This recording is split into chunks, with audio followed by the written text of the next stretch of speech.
আমরা যখনই সংগঠনকে রিস্ট্রাকচারিং করার চেষ্টা করি তখন যাদেরকে দায়িত্ব দিতে চাই তাদেরকে আমরা এভাবে বাছাই করার চেষ্টা করি যে সাংগঠনিক সক্ষমতাটা বিষয়টা গুরুত্বপূর্ণ। একটা ইউনিটকে নেতৃত্ব দেওয়ার জন্য তার যে সক্ষমতা, নেতাকর্মীর সাথে সম্পৃক্ততা, তার শিক্ষাগত যোগ্যতা এবং সর্বোপরি যে সকলকে ঐক্যবদ্ধ করে রাখার যে তার সক্ষমতা, এগুলোকে আমরা বিবেচনায় নিয়ে থাকি। আর এই মুহূর্তে আমরা আরও বিবেচনায় নিব, সেটা হচ্ছে গত 17 বছরের রাজপথে তার ভূমিকা, সংগঠন প্রতি তার ডেডিকেশন, এগুলোকে আমরা বিবেচনায় নিব আর কি। আমাদের যে কোনো নেতা বা কর্মীর অনেক সক্ষমতা রয়েছে, কিন্তু এমন যদি হয় যে পার্টির নির্দেশনা সে মানল না, আমাদের কিছু কমন নির্দেশনা রয়েছে।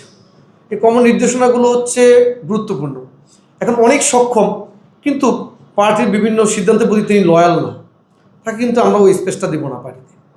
তাকে সংগঠনের নিয়ম মেনে তাকে রাজনীতি করতে হবে। আমাদের কাছে যে অভিযোগগুলো আসে আমরা যাচাই বাছাই করি, ঢালাওভাবে যে আমরা শাস্তি দিই তা নয়, কিন্তু আমরা যদি মনে করি যে শাস্তির যোগ্য অপরাধ করেছে তাকে আমরা ছাড় দিচ্ছি না, যদি সে যোগ্যও হয়ে থাকে। একটা মানুষ অনেক যোগ্য কিন্তু সংগঠনের নিয়মের বাইরে চলে গিয়েছে, তাকে আমরা ছাড় দিচ্ছি না।